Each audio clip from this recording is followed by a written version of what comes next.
Friday night, July 29th, not a normal night at the ballpark with the kids. It was Crankshaft Night. Crankshaft, the iconic comic strip, had his number retired on the Entertainment Wall of Fame. Matt Melzak and Hall of Famer Jim Weber had a chance to talk to the illustrator and creator of Crankshaft. Folks that have read the comic strip, like Jim and myself, hey, give us where'd it come from?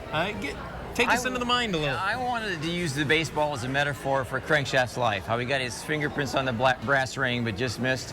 I was looking around for a team that went to the World Series in 1940. It turned out to be the Tigers. And then they had that great lineup of Greenberg and Gehringer and York. And so I could have Crankshaft strike out the side to show that he had the ability to do this, and then he somehow just misses out on getting called up for the playoffs against the Indians. And actually a guy named Floyd Geibel got called up from Buffalo. And so all of that worked out perfectly, and it started almost at the beginning. I think it was like the second year of the strip we started doing it. Yeah, actually, Tom, we should explain further that Ed Crankshaft was an actual player, right? I mean, I don't know if people know that. There was an actual guy named Ed Crankshaft. Well, it is to us. There you go.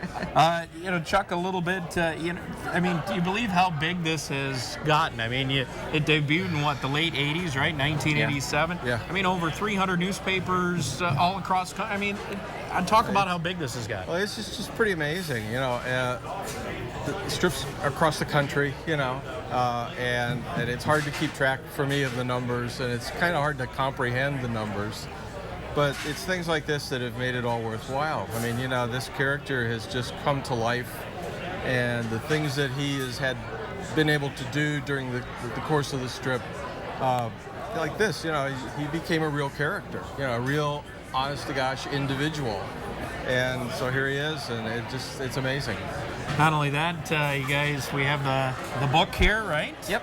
Strike four. It collects all the baseball stories from Crankshaft, so everything we've talked about is in there. Tom, Chuck, nice to meet you Nice both. meeting you. Thanks so much for all that you have done. A lot of fun, and certainly continued success. Thanks.